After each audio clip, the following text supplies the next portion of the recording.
नमस्कार दोस्तों, जय भोलेनाथ। क्या आप भी इस बार नाग पंचमी की पूजा करने वाली हैं? तो रुकिए। नाग पंचमी के दिन पूजा करने से पहले आपको कुछ ऐसी महत्वपूर्ण बातें जरूर जान लेनी चाहिए जिन्हें बहुत से लोग नज़रअंदाज कर देते हैं।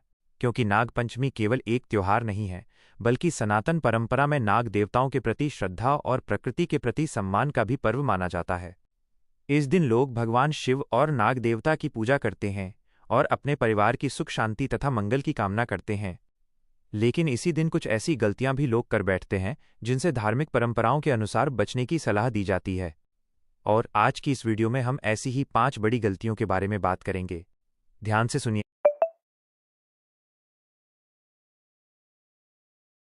क्योंकि इनमें से कुछ बातें ऐसी हैं जिन्हें लोग पूजा के नाम पर कर देते हैं, लेकिन वास्तव में ऐसा करना जरूरी नहीं है। और वीडियो के अंत में मैं आपको एक बहुत जरूरी बात भी बताऊंगी कि नागपंचमी की पूजा करते समय जीवित सांपों के साथ क्या बिल्कुल नहीं करना चाहिए। तो वीडियो को आखिर तक जरूर देखिए। और अगर आप भगवान शिव में श्रद्धा रखते हैं तो कमेंट में एक बार जरूर लिखिए, हर हर महादेव। नागपंचमी 2026 कब है? सबसे पहले सबसे जरूरी जानकारी जान लेते हैं। नागपंचमी 2026 में 17 अगस्त सोमवार को मनाई जाएगी। पंचांग के अनुसार इस बार नागपंचमी की पंचमी तिथि 16 अगस्त की शाम से शुरू होकर 17 अगस्त की शाम तक रहने की जानकारी दी गई है। पूजा का सही समय आपके शहर के अनुसार थोड़ा अलग हो सकता है, इसलिए स्थानीय पंचांग से समय जरूर जांच लें। नाग तिथि को मनाई जाती है। यह दिन नाग देवताओं की पूजा और भगवान शिव की आराधना से जुड़ा हुआ है। भगवान शिव के गले में नाग का होना भी शिव और नाग परंपरा के संबंध को दर्शाता है। इसी कारण सावन में आने वाली नाग पंचमी का धार्मिक महत्व बहुत से भक्तों के लिए विशेष माना जाता है। लेकिन दोस्तों, पूजा का किसी जीव को पकड़ना, नुकसान पहुंचाना बिल्कुल नहीं है, बल्कि श्रद्धा का अर्थ है सम्मान। इसीलिए आज की पहली गलती से शुरुआत करते हैं। पहली गलती, जीवित सांप को पकड़ना या परेशान करना। नागपंचमी के दिन सबसे पहली और सबसे जरूरी बात है, जीवित सांप को पकड़कर पूजा करने की कोशिश बिल्कुल ना करें। कई जगहों पर नाग पंचमी के नाम पर सांपों को पकड़कर लोगों के सामने लाया जाता है। लोग उन्हें छूने की कोशिश करते हैं और कभी उनके मुंह के पास जाके पूजा करने की कोशिश करते हैं, लेकिन ये न तो सुरक्षित है और न ही जरूरी। सांप एक जंगली जीव है। वो अचानक हमला कर सकता है और उसके काटने से गंभीर खतरा हो सकता है। इसलिए अगर आपके आसपास कोई सांप दिखाई दे तो उसे पकड़ने या छेड़ने की कोशिश न करें। सुरक्षित दूरी बनाए रखें और जरूरत पड़ने पर प्रशिक्षित वन्यजीव बचाव दल या स्थानीय प्रशासन की सहायता लें। नागपंचमी की पूजा करने के लिए आपके सामने जीवित सांप होना जरूरी नहीं है। आप नाग देवता की तस्वीर, मूर्ति या प्रतीक के सामने पूजा कर सकते हैं। यही बात आपके वीडियो में बहुत साफ तरीके से बतानी चाहिए, क्योंकि भगवान की पूजा किसी जीव को कष्ट देकर नहीं होनी चाहिए। दूसरी गलती, जीवित सांप को दूध पिलाना। अब आते हैं दूसरी महत्वपूर्ण गलती पर। नाग पंचमी के दिन आपने अक्सर सुना होगा, सांप को दूध पिलाना चाहिए। लेकिन दोस्तों, यहां हमें धार्मिक भावना और वास्तविक जीव की जरूरत दोनों को समझना जरूरी है। सांपों को जबरदस्ती दूध पिलाना उनके लिए उचित नहीं है, इसलिए जीवित सांप के मुंह में दूध डालने की कोशिश बिल्कुल न करें। अगर आप नाग देवता को दूध अर्पित करना चाहती हैं तो इसे किसी नाग प्रतिमा, तस्वीर या पूजा के प्रतीक के सामने अर्पित कर सकती हैं। कुछ धार्मिक परंपराओं में नाग देवता को दूध अर्पित करने की मान्यता मिलती है, लेकिन इसका मतलब ये नहीं कि किसी जीवित सांप को पकड़कर उसके मुंह में दूध डालना जरूरी है। याद रखिए, श्रद्धा के साथ पूजा करें, लेकिन जीव की सुरक्षा का भी ध्यान रखें। यही सच्ची समझदारी है। तीसरी गलती, पूजा के नाम पर जीव जंतुओं को नुकसान पहुंचाना। नाग पंचमी का पर्व नाग देवताओं के सम्मान से जुड़ा हुआ है, इसलिए पहुंचाना उचित नहीं माना जाना चाहिए। कई बार त्योहार के नाम पर लोग सांपों को पकड़ते हैं, उन्हें परेशान करते हैं या उनके प्राकृतिक स्थानों में जाकर उन्हें बाहर निकालने की कोशिश करते हैं। ऐसा बिल्कुल न करें। अगर आपके घर के आसपास सांप दिखाई दे जाए तो उसे मारने की कोशिश करने के बजाय सुरक्षित दूरी बनाए रखें और विशेषज्ञ सहायता लें। ये बात भी समझना जरूरी है कि सांप हमारे पर्यावरण का हिस्सा हैं। वे प्रकृति में महत्वपूर्ण भूमिका निभाते हैं। इसलिए नागपंचमी के अवसर पर हम केवल धार्मिक पूजा ही नहीं, बल्कि प्रकृति और जीव जंतुओं के प्रति सम्मान का संदेश भी दे सकते हैं। आप चाहें तो इस दिन किसी जीव को परेशान न करने का संकल्प ले सकती हैं, पौधों की देखभाल कर सकती हैं, जरूरतमंद को भोजन करा सकती हैं और अपने परिवार के बच्चों को भी सिखा सकती हैं कि सांप या किसी भी जंगली जीव को छेड़ना नहीं चाहिए। चौथी गलती, डर फैलाने वाली बातें सुनकर घबरा जाना। अब आती है चौथी गलती।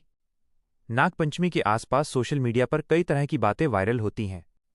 जैसे, अगर आपने ये काम कर दिया तो बहुत बड़ा अनर्थ होगा, अगर ये गलती हुई तो पूरी जिंदगी परेशानी रहेगी, ये चीज नहीं चढ़ाई तो नाग देवता नाराज हो जाएंगे, ये उपाय नहीं किया तो घर में संकट आ जाएगा। दोस्तों, ऐसी बातों को आंख बंद करके सच नहीं मानना चाहिए। धार्मिक परंपराओं का सम्मान करना अच्छी बात है, लेकिन डर पैदा करना और डर के कारण पूजा करवाना अलग बात है। आपको अपनी पूजा श्रद्धा से करनी चाहिए, डर के कारण नहीं। अगर पूजा में कोई छोटी मोटी गलती हो जाए तो घबराने की जरूरत नहीं है। भगवान की पूजा का उद्देश्य भक्त के मन में श्रद्धा, शांति और सकारात्मकता पैदा करना है। इसलिए अपने दर्शकों से भी कहिए, डरिए मत, श्रद्धा से पूजा कीजिए। और अगर किसी विशेष परंपरा या पूजा विधि को लेकर भ्रम हो तो अपने परिवार के बुजुर्ग, स्थानीय पंडित या विश्वसनीय धार्मिक स्रोत से जानकारी लें। पांचवी गलती, इंटरनेट पर हर उपाय को पक्का सच मान लेना। अब आती है पांचवी और बहुत जरूरी गलती। आजकल यूट्यूब पर त्योहार आते ही हजारों तरह के उपाय वायरल होने लगते हैं। कहीं कहा जाता है, ये चीज चढ़ा दो, वो चीज घर में रख दो, यह उपाय कर लो तो धन बरसने लगेगा, ये कर लो तो रातों रात किस्मत बदल जाएगी। लेकिन क्या हर बात सच होती है? नहीं। धार्मिक मान्यताओं और लोक परंपराओं को मानना अपनी जगह है, लेकिन किसी भी उपाय को 100% परिणाम देने वाला चमत्कारी उपाय बताना सही नहीं है। अगर कोई व्यक्ति कहता है कि एक पूजा करने से निश्चित रूप से करोड़पति बन जाएंगे, पूजा श्रद्धा के लिए करें, भगवान शिव और नाग देवता का स्मरण करें, अपने परिवार की सुख शांति की प्रार्थना करें, लेकिन चमत्कार की गारंटी समझकर कोई काम न करें। नागपंचमी पर भगवान शिव की पूजा कैसे करें? अब तक हमने 5 गलतियों के बारे में बात की। अब जान लेते हैं कि नागपंचमी के दिन सरल तरीके से पूजा कैसे कर सकते हैं। सुबह उठकर स्नान करें, साफ कपड़े पहनें, पूजा स्थान को साफ करें, भगवान शिव और नाग देवता की तस्वीर या मूर्ति स्थापित करें। सबसे पहले भगवान गणेश का स्मरण करें, फिर भगवान शिव को जल अर्पित करें। अगर आपकी पारिवारिक परंपरा में बेलपत्र चढ़ाने की परंपरा है तो साफ बेलपत्र अर्पित कर सकती हैं। इसके बाद नाग देवता का स्मरण करें। आप नाग देवता की तस्वीर या प्रतिमा के सामने फूल और अपनी परंपरा के अनुसार पूजा सामग्री अर्पित कर सकती हैं। फिर भगवान शिव का नाम लें। आप श्रद्धा से ओम नमः शिवाय का जाप कर सकती हैं। अगर आपको नाग देवता की कोई विशेष पूजा विधि नहीं पता है तो केवल श्रद्धा से प्रार्थना करना भी पर्याप्त है। नागपंचमी पर क्या प्रार्थना करें? आप भगवान शिव से प्रार्थना कर सकती हैं, हे महादेव, मेरे परिवार पर अपनी कृपा बनाए रखें, हमारे घर में सुख शांति बनी रहे, सभी परिवारजन स्वस्थ रहें, हमारे मन से भय और नकारात्मकता दूर हो, हमें सही रास्ते पर चलने की शक्ति मिले और हमारे मन में सभी जीव जंतुओं के प्रति दया और सम्मान बना रहे। इसके बाद हाथ जोड़कर भगवान शिव का स्मरण करें। नागपंचमी और नाग देवताओं की परंपरा। पंचमी को नाग देवताओं की पूजा का पर्व माना जाता है। कई धार्मिक परंपराओं में अलग अलग नाग देवताओं का उल्लेख मिलता है। विभिन्न क्षेत्रों में नाग पूजा की विधियां और लोक कथाएं भी अलग अलग हो सकती हैं। कहीं नाग देवता की तस्वीर बनाई जाती है, कहीं मिट्टी की प्रतिमा स्थापित की जाती है, कहीं मंदिर में जाकर पूजा की जाती है। इसलिए अगर आपके गांव या परिवार में कोई अलग परंपरा है तो उसका पालन किया जा सकता है। भारत की यही खूबसूरती है कि एक ही त्योहार अलग अलग क्षेत्रों में अलग अलग सुंदर परंपराओं के साथ मनाया जाता है। नागपंचमी का एक सुंदर संदेश। दोस्तों, अगर हम नागपंचमी को सिर्फ एक पूजा के रूप में देखें तो शायद हम इसके एक महत्वपूर्ण संदेश को भूल जाएंगे। यह पर्व हमें प्रकृति के प्रति सम्मान की याद भी दिला सकता है। सांप से डरना स्वाभाविक हो सकता है, लेकिन डर का मतलब ये नहीं कि हम उसे देखकर तुरंत मार दें। अगर कोई सांप घर में या आसपास आ जाए तो उसे छेड़ने के बजाय सुरक्षित तरीके से विशेषज्ञ की मदद लेना बेहतर है। बच्चों को भी समझाएं कि किसी सांप या दूसरे जंगली जीव के पास जाकर फोटो नहीं खींचनी है, उसे पकड़ना नहीं है, उस पर पत्थर नहीं मारना है और उसे दूध या खाना जबरदस्ती नहीं खिलाना है। यही सावधानी आपके परिवार को भी सुरक्षित रखेगी और जीव को भी। क्या नागपंचमी पर व्रत रखना जरूरी है? कई महिलाएं और पुरुष नागपंचमी पर व्रत रखते हैं, लेकिन हर व्यक्ति की क्षमता अलग होती है। अगर आप व्रत रखना चाहती हैं तो अपनी स्वास्थ्य स्थिति और परिवार की परंपरा के अनुसार रखें। किसी बीमारी, गर्भावस्था, कमजोरी या अन्य स्वास्थ्य समस्या की स्थिति में कठिन उपवास करने से पहले चिकित्सकीय सलाह लेना उचित है। भक्ति केवल भूखा रहने का नाम नहीं है। भगवान के प्रति श्रद्धा, अच्छे कर्म, संयम और सेवा भी भक्ति का हिस्सा हैं। इसलिए अपनी क्षमता के अनुसार पूजा करें। नाग पंचमी पर क्या करें? आइए बहुत आसान शब्दों में एक बार फिर देख लेते हैं कि नाग पंचमी पर आप क्या कर सकती हैं। सबसे पहले भगवान शिव का स्मरण करें। नाग देवता की तस्वीर या मूर्ति के सामने श्रद्धा से पूजा करें। जल और अपनी परंपरा के अनुसार पूजा सामग्री अर्पित करें। ओम नमः शिवाय का जाप करें। परिवार की सुख शांति के लिए प्रार्थना करें। किसी जीव को परेशान न करें। प्रकृति का सम्मान करें। जरूरतमंद व्यक्ति की सहायता करें। और सबसे जरूरी, डर फैलाने वाली बातों पर आंख बंद करके विश्वास न करें। इन बातों से विशेष सावधानी रखें। अगर कोई व्यक्ति आपको कहे कि नाग पंचमी पर असली सांप को पकड़कर पूजा करनी ही पड़ेगी, तो ऐसा जरूरी नहीं है। अगर कोई कहे सांप के मुंह में दूध डालना ही पूजा है, तो ऐसा करने की कोशिश न करें। अगर कोई कहे एक खास उपाय करने से करोड़पति बनना तय है, तो इसे चमत्कार की गारंटी न समझें। और अगर कोई सांप पकड़कर उसे लोगों के बीच घुमा रहा हो, तो उससे दूरी बनाए रखें। आपकी सुरक्षा सबसे जरूरी है। एक सच्ची बात जो आपको जरूर बतानी चाहिए। दोस्तों, हमारा उद्देश्य किसी की धार्मिक भावना को ठेस पहुंचाना नहीं है।